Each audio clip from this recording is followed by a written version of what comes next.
வணக்கம். நாம் காரைக்குடிலேருந்து வர்றேன். ஆக்சுவலி நான் வந்து குரோம்பேட்டில் இறங்கணும். இப்போ பார்த்தீங்கன்னா வண்டலூரில் இறக்கி விட்டாங்க.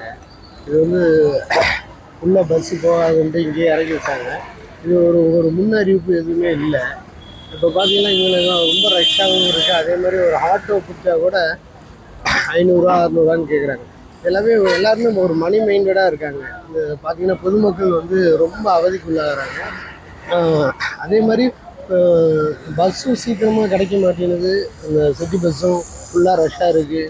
ஆட்டோஸ் போகணும், ஆட்டோவில் போகணுன்னாலும் அதிக பணம் கேட்குறாங்க. அதனால் மக்கள் வந்து ரொம்ப அவதிக்கு உள்ளாகிறாங்க.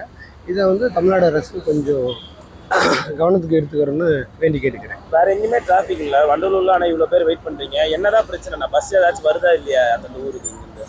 இல்லை இப்போ ரொம்ப குறைவாக தான் வருது. இப்போ நான் கிட்டத்தட்ட ஒரு 3/4 மணி நேரமாக வெயிட் பண்ணிகிட்ருக்கேன். 3/4 மணி நேரம் வெயிட் பண்ணி எந்த ஊருக்கு பஸ் வரல? நான் குரோம்பேட்டை போகணும். ஆனால் இப்போ எனக்கு காலில் கொஞ்சம் அடிபட்டுருக்கு. கொஞ்சம் ஃப்ரீயாக கூட போக முடியல. ரொம்ப ரஷ்ஷாக இருக்குது. ஏற கூட ரொம்ப சிரமமாக இருக்குது. ஆக்சுவலி நான் புக் பண்ணதே வந்து குரோம்பேட்டில் இறங்குற மாதிரி தான். ஆனால் இங்கேயே இந்த சூழ்நிலை இருக்கிறதுனால தான் நான் 2000 கொடுத்து புக் பண்ணி வந்தேன். பார்த்தீங்கன்னா இங்கேயே என்னை இறக்கி வரக்கூடிய சூழ்நிலை ஆயிடுச்சு. ப்ராப்பரான இன்ஸ்ட்ரக்ஷன் ஏதாச்சும் தராங்களா? இல்லை, அந்த மாதிரி இன்ஸ்ட்ரக்ஷன் எதுவும் இல்லாதனால தான் நம்ம அவதிக்குள்ளாகிறோம்.